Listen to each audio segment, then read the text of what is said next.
السلام علیکم ورحمت الله وبرکاتو. نن د لسم درس دوهمه برخه ده. عنوان په قرآن کریم کې د حقیقي یعنی بیولوژیکي مانس اسم پیژندنه ده.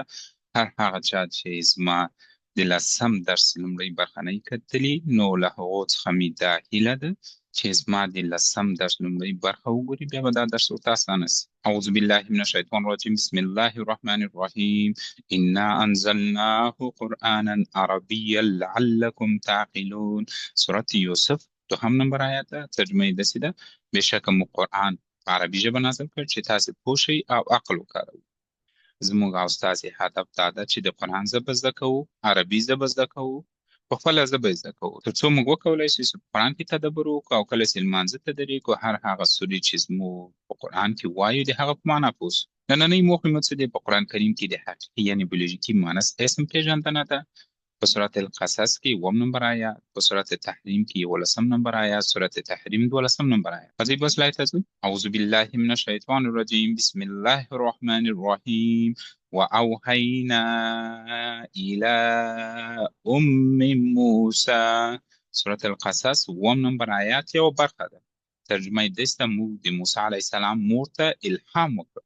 دلته راځمه، من څه ته وایي؟ مور ته وایي. موږ پیدا کړو چې دا حقیقي یعنی بیولوژیکي مؤنث اسم ده. ولې دلته که څوک ته چې پوښتنه وکړي چې من ده، دوه کسرې لري یا تنوین لري، او دلته چې ده یوه کسره لري، نو دې ته موږ څه ویل؟ نومونه په عربي کې درانه وي. درانه په څه معنی چې تنوین ولري، خو په څلور دلیلو کولی شي چې یو دروند نوم سپک نوم بدل شي. دلته په آیات کې چې ده دا نوم سپک حالت کې ده. هر هغه چا چې زما تیر درسونه نه کتلي، ما په مفصله توګه دروند او سپک نوم تشریح کړی ده، هغه یې وګورئ. اعوذ بالله من الشیطان الرجیم. بسم الله الرحمن الرحیم. وضرب الله مثلا للذین آمنوا امرأة فرعون. سورت تحریم 11 نمبر آیات یو برخه ده. ترجمه یې داسې ده: او د مؤمنانو په باب الله جل جلاله د فرعون د ښځې مثال وړاندې کوي. دلته راځمه، امرأة څه معنی؟ مېرمنه یا ښځه. نو ما وکولی شي چې حقیقي یعنې مؤنث اسم په قرآن کې پیدا کړم. بل مثال ته ځو. اعوذ بالله من الشیطان الرجیم. بسم الله الرحمن الرحیم. ومریم ابنة عمران.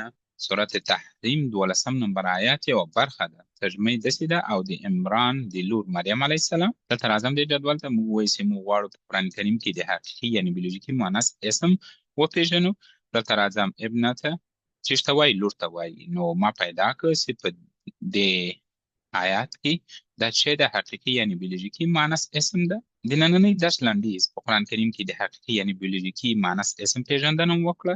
سورت القصص 1 نمبر آیات، سورت تحریم 11 نمبر آیات، سورت تحریم 12 نمبر آیات. نو له ټولو څخه مې دا هیله ده چې دا آیاتونه په بشپړه توګه له ترجمې سره وګورئ، تیر هغه ګرامر چې مو زده کړي دي او د نننۍ درس پکې تطبیق کړئ.